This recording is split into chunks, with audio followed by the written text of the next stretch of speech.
Salut à tous, j'espère que vous allez bien. On se retrouve pour une nouvelle vidéo sur le métier, sur l'activité d'investisseur immobilier et comment devenir un grand investisseur immobilier.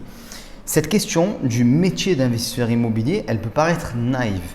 Elle m'a été postée en commentaire YouTube et la première fois que je l'ai vue, je me suis dit, c'est quoi cette question? Puis en la relisant, je me suis dit dans un second temps, non mais c'est assez intéressant d'interroger en fait, c'est quoi d'être investisseur immobilier et c'est quoi qui fait la différence entre des personnes qui vont avoir de petits résultats, qui avanceront pas trop, qui auront quelques appartements et des gens qui vont avoir d'énormes résultats et qui vont être de grands investisseurs immobiliers. Donc finalement d'une question qui est un petit peu naïve, on pourrait dire ça comme ça, on peut tirer quelque chose d'assez intéressant. Et on va voir dans cette vidéo les 5 points qui font la différence entre un petit et un grand investisseur immobilier. Mais avant de commencer, j'ai parlé de métier d'investisseur immobilier. Et en fait, la magie de l'investissement immobilier, c'est que ce n'est pas un métier, c'est une activité. Vous n'avez pas besoin de diplôme, il n'y a pas d'école officielle, il n'y a pas de code de déontologie ou ce genre de choses pour cette activité d'investisseur immobilier. C'est à la fois la magie et la difficulté de l'investissement immobilier parce que, mis à part des personnes comme moi, personne ne va vous apprendre l'immobilier. Vous ne pouvez pas aller à l'école pour apprendre l'immobilier aujourd'hui. Alors certains vont dire oui, mais il y a des BTS, métier de l'investissement immobilier, je ne sais pas comment ça s'appelle, je ne me souviens plus. Bon, oui, vous allez apprendre des choses, mais vous allez surtout apprendre à devenir agent immobilier. Et finalement, pour travailler pour quelqu'un d'autre et passer beaucoup de temps avec de la réglementation inutile, enfin bref. Pour moi, ce n'est pas comme ça qu'on devient investisseur immobilier, c'est comme ça qu'on devient le salarié de quelqu'un d'autre qui a une agence. C'est super, c'est lui l'investisseur, j'ai envie de dire, c'est lui qui gagne de l'argent. Donc c'est ça que je trouve beau avec l'investissement immobilier, c'est qu'il n'y a pas de discrimination. Et ça, c'est particulièrement important. On sait que le parcours scolaire, le niveau de diplôme, il est influencé en fonction de votre origine sociale, des revenus de votre famille, ce genre de choses. Et du coup, plus il faut un niveau d'études important en général, moins c'est accessible à la classe moyenne pour faire court. Et finalement, être investisseur immobilier, c'est accessible à tous. Et on va le voir avant de voir ces 5 points dont je vous ai parlé. Mais souvent, la question qui revient, c'est comment on commence? Est-ce qu'il faut de l'argent pour commencer? Voilà. Faut comprendre que quand vous investissez en immobilier, la grande majorité de ce que vous allez devoir payer va être payé par la banque. C'est ça l'objectif. Voilà. C'est-à-dire que vous avez un effet de levier qui peut être extrêmement important. En général, la banque prête au moins pour la valeur du bien.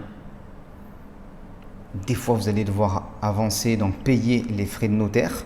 Mais il est possible aussi de se faire financer sans mettre aucun centime dans la machine. Voilà. Donc, et même si vous devez faire un apport, ce sont des choses qui sont quand même accessibles à la grande majorité des Français. Il faut se préparer. Souvent, on me dit, Romain, ouais, mais moi, je n'ai pas d'apport, tout ça. Prépare-toi. Tu n'as pas de job, trouve un job. Tu as un job, mets de l'argent de côté, ainsi de suite, et prépare-toi. Mais il faut savoir une chose, c'est qu'on peut se faire financer sans apport. Voilà, mais ça, j'y reviens pas parce que j'en ai parlé dans beaucoup de vidéos. Donc, tout le monde peut commencer et la magie, c'est qu'il n'y a pas de limite. Voilà, la seule limite, et justement, on va commencer, c'est le premier point, c'est votre capacité à vous faire financer. Voilà. Donc là, on va commencer les 5 différences, on va dire, entre les petits investisseurs immobiliers et les grands investisseurs immobiliers. Un grand investisseur immobilier, comme j'aime bien le dire, c'est un bon gratteur d'argent. Il doit être en capacité de récupérer de l'argent en permanence et toujours plus. C'est quelqu'un en qui on aura confiance et c'est le type de personne à qui on va prêter de l'argent parce qu'on sait que ça va revenir. Je vous explique une chose. Un investisseur moyen au sens technique du terme, c'est-à-dire quelqu'un qui n'est pas super bon, il ne fait pas des investissements de folie, il va te faire des trucs à 5, 6, 7%, bof. Voilà, le mec il est moyen en tant qu'investisseur, mais qui est en capacité de lever beaucoup de fonds, il sera toujours meilleur qu'un bon investisseur techniquement. C'est-à-dire le gars il maîtrise très bien tout le processus, la rénovation, ainsi de suite. Ok, il est très bon, mais il n'a pas une bonne capacité à lever des fonds. Parce que si vous arrivez à lever par exemple 200 000 euros pour faire un super investissement à 20%, ce qui est évidemment pas donné à tout le monde. Donc c'est un bon investisseur qui va en général faire de la location de courte durée ou de la coloc pour avoir du 20% parce que c'est pas en location classique qu'on le fait ou dans de très très rares cas. Donc vous prenez un investisseur voilà, qui est très très bon, il va réussir à faire du 20% sur 200 000 euros, c'est super, mais ce sera toujours moins bon que du 7% sur 1 million, 1,5 million et ainsi de suite. Donc comme je le dis toujours, parce que moi quand je vais à la banque, j'aime bien dire ouais je vais aller gratter de l'argent à la banque et tout. Ah bien sûr, ça c'est pas du tout ça. Mais parce qu'il y a un projet, ainsi de suite derrière, il y a un fonds financier, c'est évident, mais il y a un côté où tu arrives en banque, bonjour, tu présentes un dossier, voilà, et tu ressors, tu as de l'argent. Alors bien sûr, il y a du temps entre ces deux moments où on te valide tout ça, mais il y a vraiment un côté, tu viens gratter ton argent pour pouvoir investir, donc pour pouvoir investir correctement. Donc un bon investisseur immobilier, et pour moi c'est le talent numéro 1 de l'investisseur immobilier, et c'est la différence entre les grands et les moins grands. Donc c'est la capacité à emprunter de l'argent en banque dans un premier temps, qui n'est pas définie uniquement par vos revenus ou la qualité de vos investissements. Évidemment, c'est le cas et c'est important, mais il n'y a pas que ça. Il y a la manière dont vous allez convaincre les gens, la manière dont vous allez parler, ainsi de suite. Il y a beaucoup de points à prendre en compte. D'ailleurs, on le voit. Les gros escrocs, alors je ne vais pas donner de nom, sinon je vais me faire poursuivre ou j'en sais rien, mais voilà, qui ont arnaqué des célébrités et compagnie, quand ils sont arrivés, ils avaient les poches vides, mais ils avaient une certaine tchatch, ils avaient une certaine capacité à faire en sorte que les gens croient en eux et ainsi de suite. Alors nous, on ne va pas l'arnaquer la banque, on va la rembourser, il n'y a pas de souci. Mais c'est vraiment une sacrée différence entre l'investisseur lambda et le bon investisseur. Donc gratter en banque, et puis il y a une autre partie, une deuxième partie,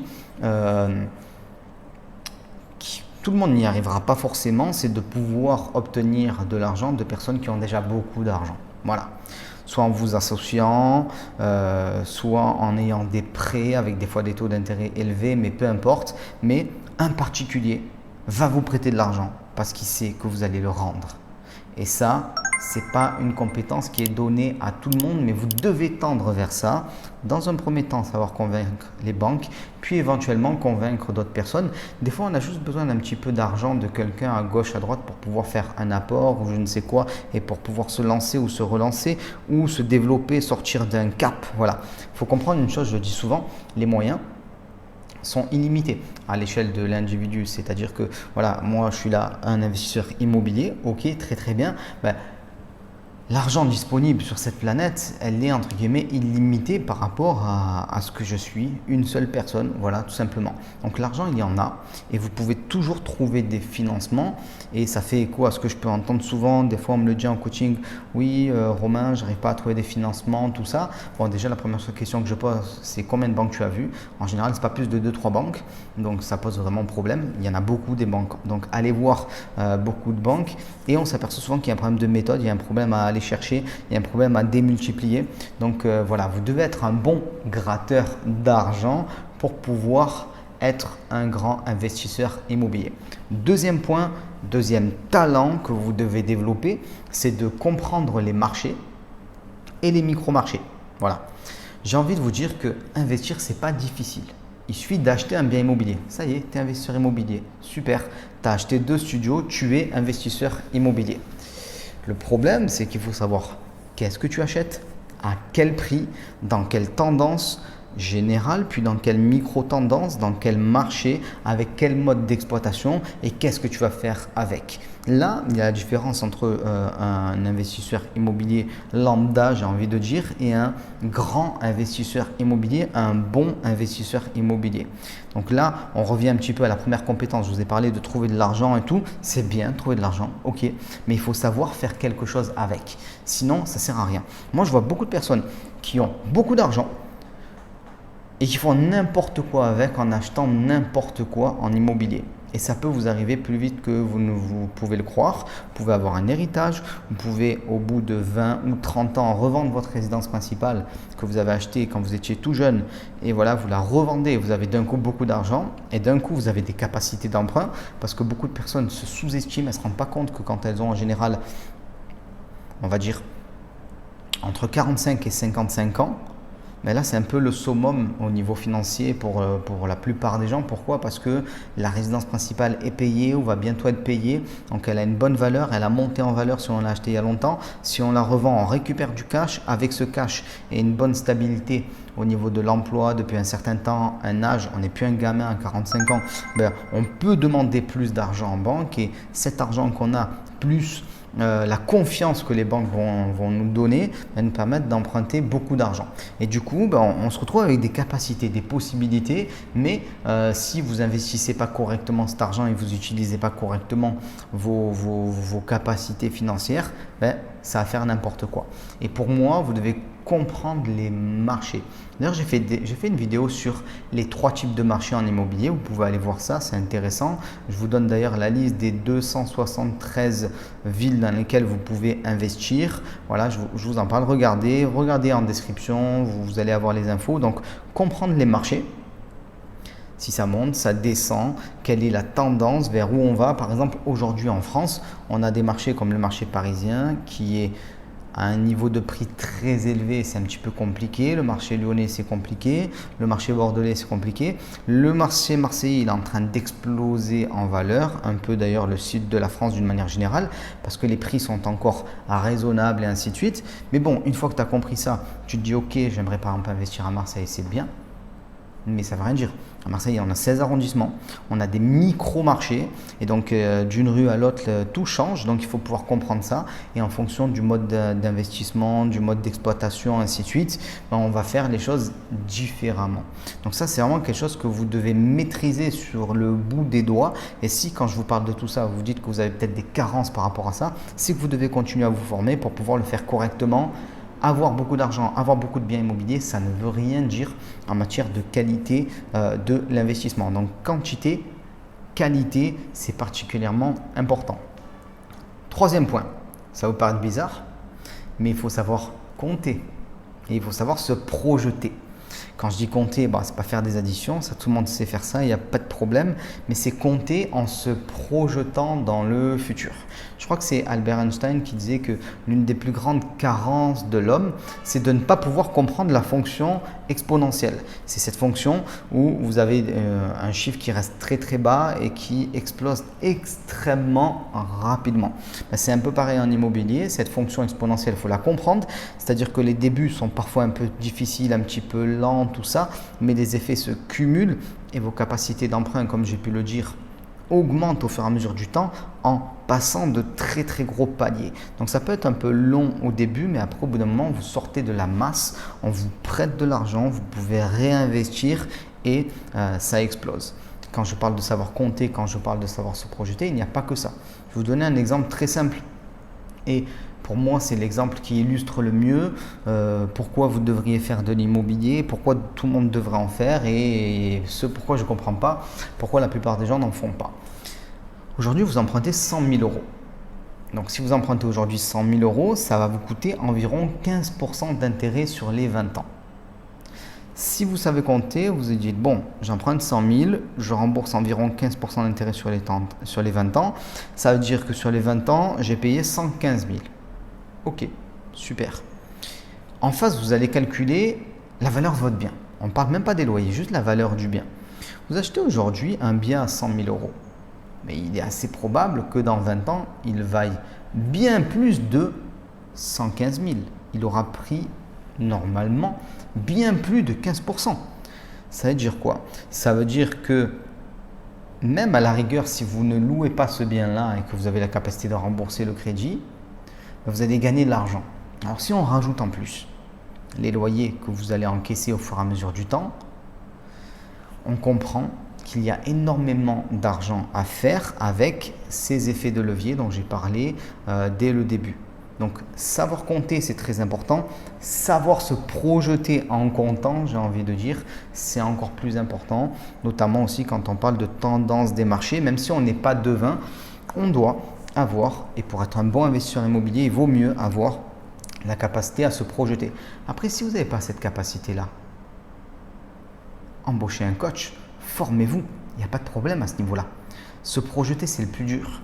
Vaut mieux être en coaching avec quelqu'un qui va vous aider à vous projeter que de ne rien faire. Et comparativement aux sommes que vous allez investir, vous allez gagner énormément, c'est clair, net et précis. Si vous investissez pour 100, 200 000, 300 000 euros, ce qui est des investissements moyens, beaucoup de Français peuvent se permettre de le faire, vous allez très très vite rembourser un coaching. Pas de problème à ce niveau-là. Donc, projetez-vous, faites-vous accompagner. Quatrième, c'est mieux comme ça. Quatrième point, c'est la mise en œuvre. Voilà. Les bons investisseurs immobiliers, en général, ils sont assez scrupuleux à tous les niveaux. Ils vont vraiment appliquer les bonnes pratiques à tous les niveaux. Alors moi, je vous dis la vérité, j'en fais pas partie. Je ne suis pas extrêmement scrupuleux. Ce qui m'intéresse beaucoup, c'est la stratégie, tout ce qui est financiarisation, volume, voilà. Et après, tout ce qui est mise en place pratique au quotidien, ça, je préfère le déléguer. Je trouve que ce n'est pas le plus passionnant. Au début, c'est extrêmement passionnant quand on commence parce que c'est tout nouveau, ainsi de suite. Mais au bout d'un moment, c'est moins passionnant. On va plus se passionner pour la stratégie, pour tout ce qui est finance et compagnie, pour la qualité de la rénovation, pour ce genre de choses, pour le projet, voilà, pour une mise en œuvre en fait à ce niveau-là, plutôt que le quotidien, tout ce qui peut être comptabilité, ainsi de suite et tout. Donc ça, vous devez le déléguer, c'est assez important. Donc la mise en œuvre, c'est la stratégie que vous allez développer dans un premier temps, comment financièrement vous allez obtenir votre achat, votre financement, comment vous allez pouvoir réaliser vos achats, quel type d'achat vous allez faire, voilà, toute cette partie-là. Et donc il y a une partie, on va dire, qui est moins financière, entre guillemets, c'est le quotidien, la gestion, voilà.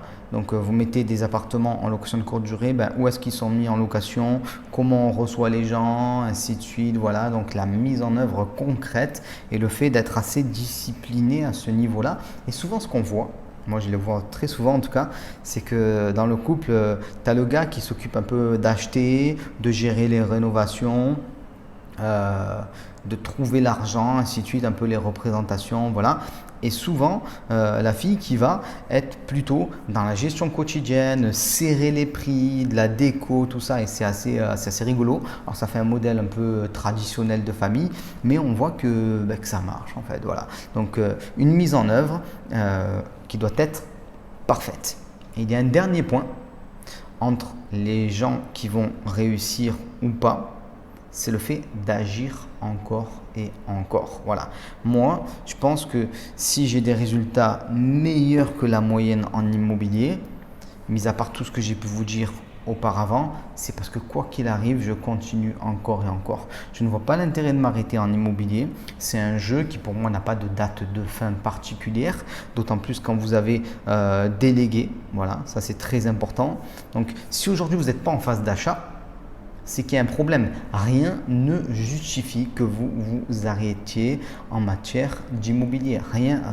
L'argent est illimité. Le nombre de biens accessibles est aussi limité entre guillemets par rapport au fait que vous êtes seul à pouvoir acheter des dizaines ou des centaines de biens potentiellement. Donc, en théorie, rien n'est censé vous arrêter.